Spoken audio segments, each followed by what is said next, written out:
하나님의 말씀입니다. 하나님의 말씀은 신명기 6장 4절에서 9절까지 말씀입니다.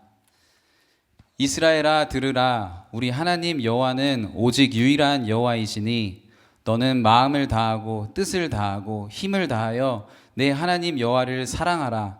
오늘 내가 내게 명하는 이 말씀을 너는 마음에 새기고 내 자녀에게 부지런히 가르치며 집에 앉았을 때든지 길을 갈 때든지 누워 있을 때든지 일어날 때든지 이 말씀을 강론할 것이며 너는 또 그것을 네 손목에 메어 기호를 삼으며 네 미간에 붙여 표로 삼고 또 내 집 문설주와 바깥문에 기록할지니라. 아멘.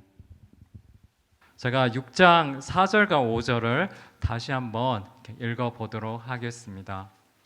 이스라엘아 들어라. 우리 하나님 여호와는 오직 한 분이 여호와시다. 너는 내 온 마음을 다하고 영혼을 다하고 힘을 다해서 내 하나님 여호와를 사랑하여라. 이 6장 4절에서 이스라엘아 들어라에서 이 들어라는 히브리어로 쉐마입니다. 이 쉐마라는 단어는 우리 단순히 이 하나님의 말씀을 듣기만 하라라는 의미가 아니라 듣고 순종해라라는 의미입니다. 그래서 이스라엘아 들어라라는 말은 이 모세를 통해서 지금 전해주고 있는 이 하나님의 명령을 듣고 지키라입니다. 그리고 6장 4절에서 또 우리 하나님 여호와는 오직 한 분이 여호와시다라고 말합니다. 이것은 하나님을 경외하고 사랑해야 하는 이유를 말하고 있습니다.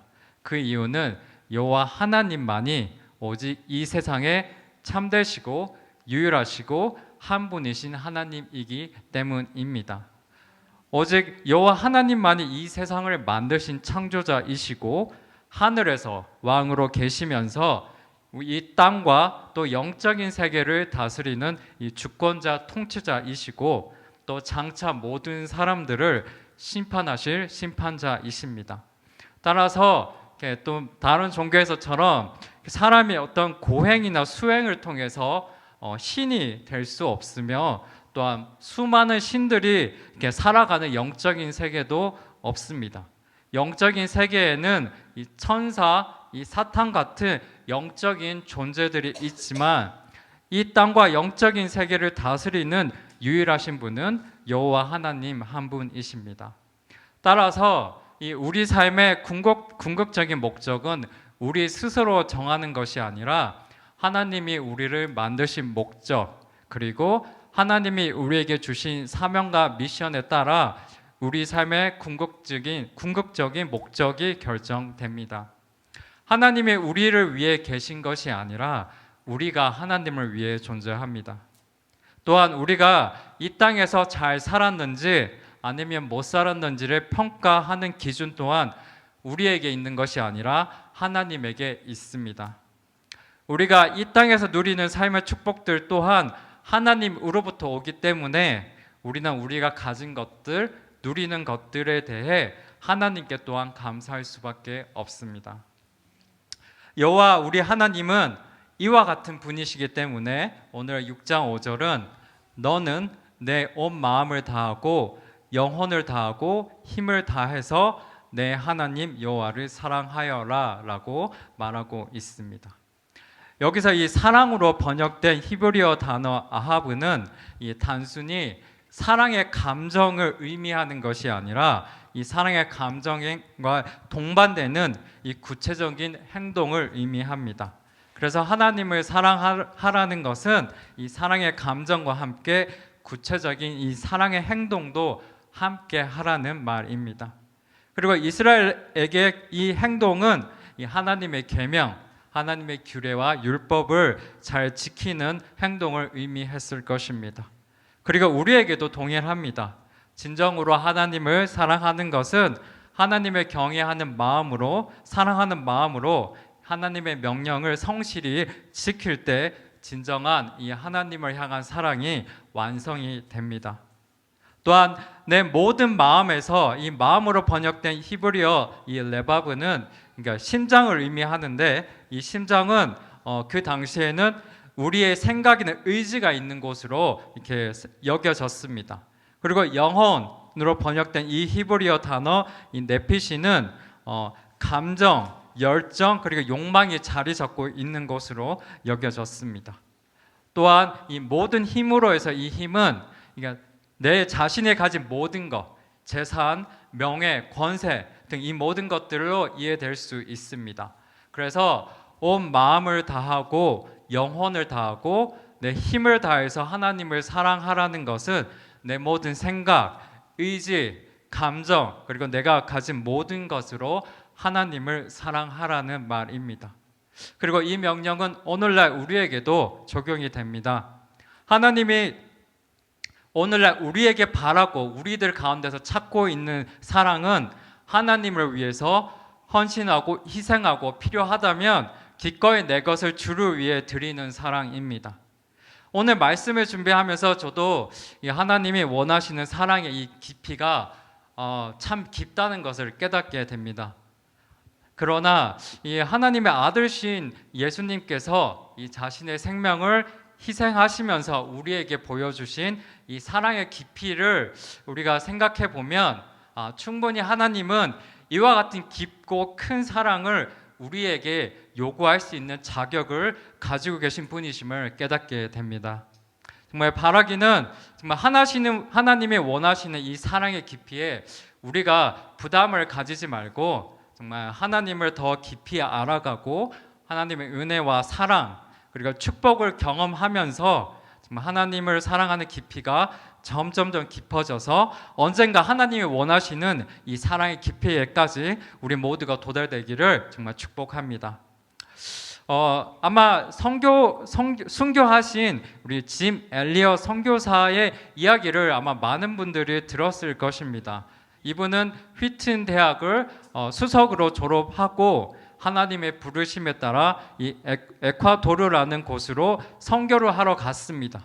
그곳에서 이 짐 엘리엇을 포함해서 이 5명의 선교사들은 그러니까 수백 년 동안에 외부인들을 들어오면 죽여왔던 이 잔인한 아우카족에게 복음을 전하러 갔습니다. 그러나 그곳에서 이들은 모두 창과 도끼에 의해서 순교를 당했습니다. 심지어 이 선교사들은 총을 가지고 있었지만 그들의 영혼을 구원해야 했기 때문에 총을 사용하지 않고 그대로 죽음을 맞이했습니다. 이 짐 엘리엇 선교사의 이 내면 깊은 곳에 있는 정말 하나님을 향한 이 사랑의 깊이는 정말 자신의 목숨을 기꺼이 희생할 정도로 아마 기뻤을 것 같습니다. 또한 이렇게 담임 목사님에 대해 또 제가 생각하면 이 담임 목사님이 지금 하나님이 가라는 사인에 따라서 그러니까 아는 사람이 한 명도 없는 이곳 텍사스에 정말 가족과 함께 오셔서 지금까지 목회를 하신 것은 이 담임 목사님의 이 내면에 하나님을 사랑하는 마음이 있기 때문에 가능했을 거라 믿습니다. 또한 최근에 이렇게 목사님이 안 계시는 동안 이렇게 매주 토요일마다 이 사역자들의 이 런치를 후원해 주시는 우리 성도님들, 또 어제 또 거라지 세일에서 열심히 섬겨 주신 성도님들, 이 모든 분들이 열심으로 섬겨 주실 수 있었던 것은 비록 이 사랑의 깊이는 모두 다르지만 이 하나님을 향한 그 사랑이 우리 성도님들의 내면에 있기 때문이라고 저는 믿습니다.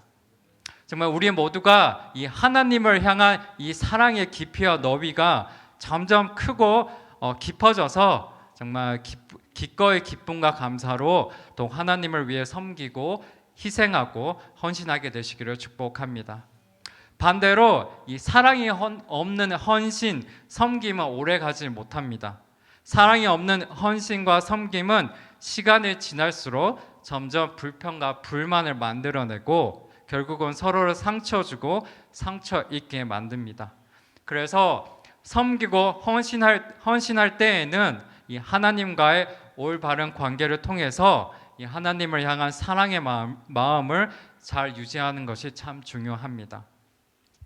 6장 6절에서 9절을 제가 계속해서 다시 한번 읽어보겠습니다. 6장 6절입니다. 내가 오늘 너희에게 주는 이 명령들을 내 마음에 새겨 너희 자녀들에게 잘 가르치되 너희가 집에 앉아 있을 때나 길을 걸을 때나 누울 때나 일어날 때 그들에게 말해 주라. 또 너는 그것을 내 손목에 메고 내 이마에 둘러라. 그것들을 너희 집 문설주와 대문에 적어 두라.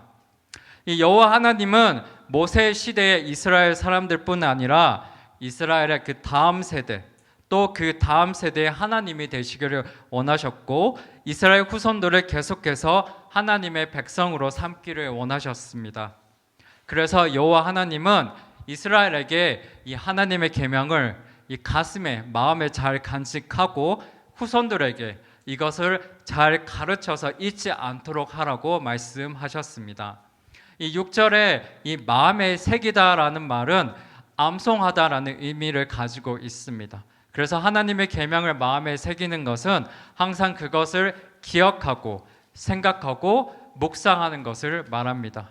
그래서 부모님들은 자녀들에게 가르치기 전에 자신이 먼저 여호와 하나님을 이 계명을 마음에 새겨야 합니다.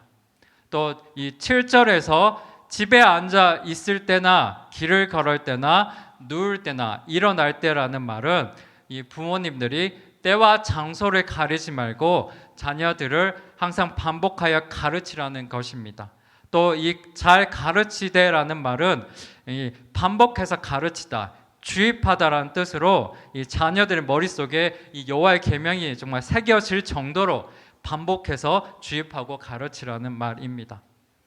그리고 이 8절 9절에서도 여호와 하나님 말씀을 이 손목에 메고 내 이마에 두르고 문설주와 대문에 적어 두라는 것은 자녀들이 이 항상 하나님의 계명을 볼 수 있게 하라는 것입니다. 즉 항상 생활 속에서 여호와의 계명과 함께 살며 계명과 함께 숨쉬고 활동하라는 의미입니다. 이 6절부터 9절에서 그러니까 우리가 발견할 수 있는 이 성경적인 원리는 이 자녀들의 신앙 교육을 부모님들이 맡았다라는 것입니다. 즉 하나님은 이스라엘 부모에게 자녀들에게 하나님의 계명을 가르치라고 명령하셨습니다. 이 성경적 원리를 오늘날 우리에게 적용한다면 자녀들에게 믿음을 전해주기 위해 가장 주요한 이 역할을 해야 할 책임자는 부모님이 되어야 합니다. 신앙을 다음 세대에 전해주기 위해 가장 중요한 역할을 해야 하는 사람은 담임 목사님도 아니고 어린이 사역자, 유스 사역자도 아니고 부모님입니다. 이 여러 조사에 따르면 정확한 숫자는 아니지만 미국에서 고등학교를 졸업 후에 약 50% 이상의 이 유스 학생들이 교회를 떠난다고 합니다. 그리고 남은 이 절반의 50%의 학생 중에서 약 40%는 약한 믿음을 가진 그리스도인이 되고 약 10% 정도만이 정말 하나님을 성실히 믿고 헌신하는 그리스도인이 된다고 합니다. 이 다음의 연구 조사는 이 미국 교회 10대들이 졸업 후에 교회를 떠나는 이유를 잘 보여주고 있습니다. 이 조사에 따르면 대부분의 미국 교회 다니는 10대들의 믿음은 한마디로 moral therapeutic deism으로 묘사될 수 있습니다. 좀 구체적으로 말하면 10대들은 하나님을 다음과 같이 믿습니다. 하나님은 존재하신다. 하나님은 좋으신 분이고 하나님은 우리 또한 좋은 사람이 되기를 원하신다. 하나님은 한 가지 예외를 제외하고는 나의 일상생활과 관련이 없다. 내가 필요할 때마다 하나님은 재빨리 나타나셔서 나의 필요를 채워주신다. 그리고는 다시 하나님은 나와 아무런 상관없는 존재로 다시 돌아가신다. 쉽게 말하면 대부분보다 많은 미국 크리스천 10대들은 이 종교로부터 얻는 이 유익에 초점을 맞추고 있으며 예수님을 열정적으로 사랑하지는 않습니다. 많은 학생들은 예수님을 우리 이 셔츠 주머니에 넣고 다니는 이 작은 친구로 생각할지도 모릅니다. 만약 학생들이 어떤 어려움을 해결하기 위해서 예수님을 다시 꺼낸다면 예수님은 항상 거기에 있습니다. 그러나 진짜 문제는 학생들이 다시 예수님을 이렇게 필요로 할 때까지는 예수님은 그들의 주머니로 다시 돌아가서 학생들의 눈에 보이지도 않고 학생들의 마음에도 없는 상태로 예수님은 계실 수 있다고 학생들이 믿는 것이 가장 큰 문제입니다. 그래서 예수님을 이와 같이 믿는 학생들은 졸업 후에 눈에 더 좋아 보이고 더 유익이 되는 다른 것들을 발견한다면 이들은 쉽게 믿음을 버리고 교회를 떠날 수가 있는 것입니다. 이와 더불어서 이 조사 결과는 두 번째로 발견한 것을 다음과 같이 말했습니다. 대부분의 10대들은 부모와 그들의 삶에서 중요한 어른들의 믿음을 거부하지 않습니다. 대신에 10대들은 부모와 그들에게 중요한 어른들의 믿음을 거의 완벽하게 반영합니다. 한마디로 요약하면 10대들의 믿음은 어른들의 믿음의 거울이다라고 말할 수 있습니다. 닥터 로스는 10대들의 이러한 믿음에 대해 다음과 같이 말했습니다. 기독교 10대들의 무기력한 믿음은 어른들이 믿음을 이 10대들에게 전하는 것에 실패했기 때문이 아니라 무기력한 믿음을 전했기 때문입니다. 교회의 어린이들은 그리스도를 우리 삶의 최고의 주권자, 통치자로 받아들이는 대신 어른들이 받아들인 것, 즉 개인의 행복과 편안함, 번영을 추구하는 것을 받아들이는 법을 배웠습니다. 이러한 연구 결과는 분명히 보여줍니다. 자녀들은 자신들에게 중요한 어른들로부터 영향을 받고 배우게 됩니다. 자녀들에게 가장 큰 영향을 주는 사람은 보통 부모님이기 때문에 자녀의 신앙을 결정하는 가장 중요한 역할을 하는 사람은 부모님입니다. 이 조사 결과에 따르면 함께 사는 부모님 또 이 할머니, 할아버지들의 영향이 자녀들에게 가장 큰 것으로 나옵니다. 우리의 자녀들이 강한 믿음을 가지고 건강한 신앙생활을 하기를 원하신다면 우리 자녀들이 정말 하나님을 위해 헌신하는 삶을 살아가기를 원하신다면 부모님들이 먼저 강한 믿음을 가지고 건강한 신앙생활을 하고 하나님께 헌신된 삶을 살아야 합니다. 또 이 연구 결과에서 발견되는 또 다른 사실은 자녀들에게 온전한 믿음을 전해주기 위한 이 부모님의 역할을 교회 사역자가 100% 온전히 대신할 수 없다는 것입니다. 교회 유스 사역자나 이 칠드런 사역자, 담임 목사님이 아무리 좋은 모범인이 되는 삶을 살고 아이들을 잘 케어하고 가르치고 사랑을 주더라도 이분들이 자녀들의 신앙에서의 이 부모님의 역할을 완벽히 대신할 수는 없습니다. 오늘날 우리 교회의 이 시스템의 특징 중 하나는 이 나이에 따른 이 분리 그리고 전문성입니다. 이 1900년대에 이 효율성이 강조되면서 이 교회에서도 효율적으로 전문적으로 사역을 하려는 운동이 일어났습니다.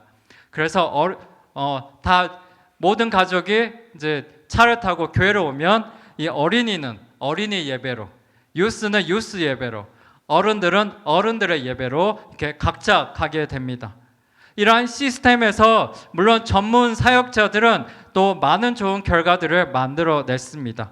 그러나 이런 시스템이 오래도록 지나면서 부작용 또한 나타났습니다. 가장 큰 부작용은 많은 부모님들이 자녀들의 신앙 교육을 전적으로 교회에 맡겨버리고 부모님들이 가정에서 자녀들의 영적인 리더로서의 역할을 소홀히 하거나 심하면 거의 내려놓는다는 것입니다.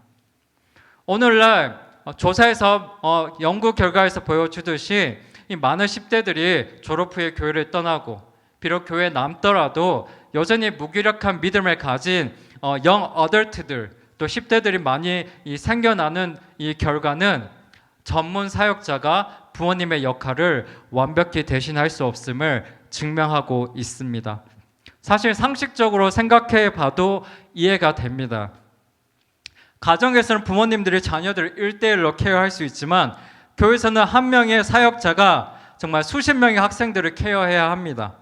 또 부모님과 자녀들은 집에서 항상 함께 있지만 교회에서는 사역자들이 학생들과 일주일에 4시간, 5시간 정도 같이 있습니다.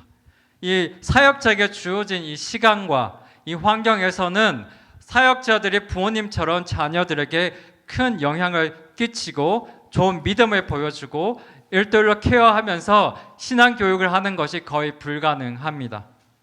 우리 부모님들은 이 소비자가 되어서 돈을 내고 서비스를 받는 것처럼 교회에서 행동하고 기대하시면 안 됩니다.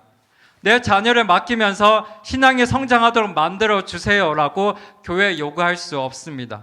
성경에서는 늘 부모님이 자녀들의 신앙을 교육하는 첫 번째 책임자였습니다. 성경 어디에도 전문 사역자에게 자녀들 신앙 교육을 전적으로 맡기는 이야기는 없습니다. 부모님과 사역자의 올바른 관계는 자녀들의 신앙 성장을 위한 파트너 관계입니다.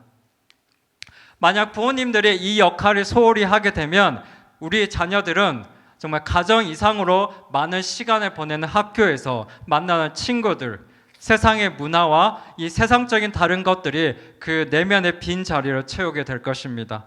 우리 자녀들이 정말 이 세상의 친구들, 이 세상의 문화로 그 빈 자리를 채우기 전에 우리 부모님들이 교회와 협력하면서 함께 이 자녀들의 이 내면의 빈 자리를 건강한 신앙으로 채우도록 노력해야 합니다. 그래서 이 자녀들의 건강한 신앙 형성을 위해서 정말 부모님들에게 도움이 되는 몇 가지 팁을 얘기하자면 가정에서 함께 성경을 읽거나 기도하거나 찬양하는 시간을 가지는 것이 좋습니다. 이 가정 예배 안에는 이 모든 것들이 포함되어 있습니다. 그래서 저는 가정 예배를 추천드립니다. 또한 같이 큐티 나눔을 하는 것도 참 좋습니다.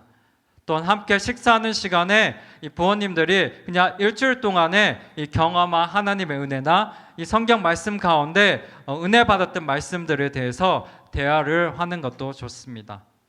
이 두 번째 팁은 함께 섬기는 것입니다. 함께 교회에서 봉사하고 함께 선교 여행을 가고 함께 어려운 이웃을 도와주는 것입니다. 이러한 섬김을 통해 자녀들이 부모님의 신앙을 직접 눈으로 보고 경험하고 배우게 됩니다. 세 번째는 이 자녀들의 신앙 성장에 중요한 영향을 주는 교회 리더들, 이 담당 사역자들을 정말 적극적으로 지지해주고 교회 활동에 자녀들이 잘 참석하도록 격려하는 것입니다. 이렇게 함으로써 자녀들이 교회 리더들로부터 선하고 좋은 영향을 받을 수 있도록 우리 부모님들은 도와줄 수 있습니다. 이게 많은 분들이 신앙 교육을 가장 잘하는 민족으로 어떤 민족을 떠올립니까? 아마 저도 그런데 유대 민족이 떠오릅니다. 그래서 제가 이 설교를 준비하면서 인터넷에서 간단하게 이 유대인의 자녀 교육법, 신앙 교육법에 대해서 간단히 글을 읽어봤습니다. 그중 몇 가지 인상적인 것들이 있었습니다. 유대인들은 만 1살이 되면 그때부터 이 성경과 삶에 필요한 예절, 규칙들을 가르치기 시작합니다. 또 잠자기 전에 아무리 바빠도 아버지들이 이 베드타임이라고 해서 아이들에게 날마다 한 15분 정도씩 동화책, 성경 이야기, 이 조상들의 이야기를 읽어줍니다. 이 1살부터 아이들은 이 성경의 이야기를 들으면서 누가 아브라함이 우리의 조상인 것을 알게 되고 또 그 이야기를 통해서 하나님을 알아가게 되고 세상을 알아가게 되고 이 아이들의 머릿속에 성경적인 세계관이 자연스럽게 만들어집니다. 또한 이 아이들이 4살이 되면 부모님들은 아이들에게 이게 진짜인지 잘 모르겠지만 하루에 3시간씩 성경 암송을 시킨다고 합니다. 또한 이게 가족이 함께 식사하는 시간을 중요하게 생각해서 함께하는 식사 시간을 의무로 여기고 모든 가족이 모이면 그 시간 동안에는 어떤 훈계 없는 긍정적인 대화를 한다고 합니다. 만약에 이렇게 훈계를 할 일이 있으면 식사 이후로 미루고 식사 시간에는 부모님들이 자녀들이 잘한 일에 대해서 칭찬하고 축복을 한다고 합니다. 이처럼 유대인 부모님들은 지금도 여전히 오늘 본문 말씀처럼 이 성경의 이야기를 들려주고 성경 말씀을 암송시키면서 신앙을 자녀들에게 온전히 전해주게 노력하고 있습니다. 정말 성도님들도 우리 성도님들도 이렇게 자녀들의 신앙을 위한 이 부모의 역할의 중요성을 인식하게 되기를 바라겠습니다. 그리고 부모님들의 삶으로 자녀들을 가르치고 또 각 가정과 환경에 잘 맞는 방법들을 찾고 그것들을 가정에서 실천하시면서 정말 자녀들이 평생 일시적인 그런 믿음이 아니라 평생 지속될 그런 믿음, 건강하고 바른 신앙을 만들어 가도록 돕는 부모님이 되기를 기도하겠습니다. 그리고 이와 더불어서 우리 교회 공동체, 이 교회 모든 성도님들의 역할 또한 있습니다. 중요합니다. 이 한 명의 10대 학생에게 이 관심과 돌봄을 주는 몇 명의 교회 이 성인들, 어른들이 있는지에 따라서 교회를 떠나는 학생들의 비율이 달라지는 통계 분석이 있습니다. 이 통계 분석에 따르면 이 고등학교 시절에 이 자신의 삶에 관심과 이 돌봄을 주는 어른이, 교회 어른이 아무도 없다고 말하는 학생들 중에서 88%가 졸업 후에 교회를 떠났습니다. 이런 어른이 한두 명 있다고 답한 학생들은 졸업 후에 72%가 교회를 떠났으며 3명 이상이 있다고 답한 학생들 중에는 55%가 졸업 후에 교회를 떠났다고 합니다. 아이들에게는 보통 또한 최소한 자신들에게 중요한 영향을 주는 5명의 어른들이 존재한다고 합니다.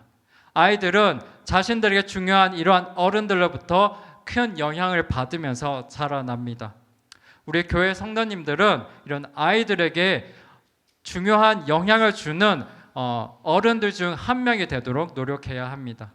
이 교회 어른들의 이 사랑과 관심이 자녀들이 신앙을 버리지 않고 계속 교회에 남게 만드는 중요한 역할을 합니다. 그리고 영 어덜트들에게도 동일하게 또한 적용될 수 있습니다. 갑자기 준비하는데 개인적으로 이렇게 몇 달 전에 준이가 저한테 같이 저녁을 먹을 사람이 한 3명밖에 없다고 같이 저녁을 먹으러 가자고 했는데 제가 배가 안 고파서 거절을 한 적이 있습니다. 그리고 좀 마음이 미안했습니다.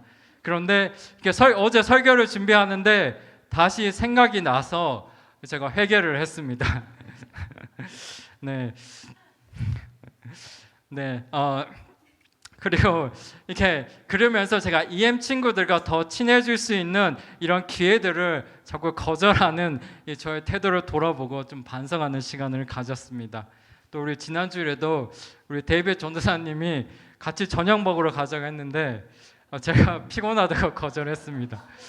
네, 앞으로는 우리 데이비드 전도사님이 주일 저녁에 같이 이렇게 먹자고 하면 거절하지 않고 이렇게 함께 가도록 노력하겠습니다. 이처럼 이와 더불어서 우리 가족들이 교회 다니지 않는 우리 10대 학생들 또 영 어덜트들에게 이 교회 성도님들의 사랑과 관심은 정말 이들이 믿음을 가지고 건강하게 신앙생활 하는데 큰 힘이 됩니다.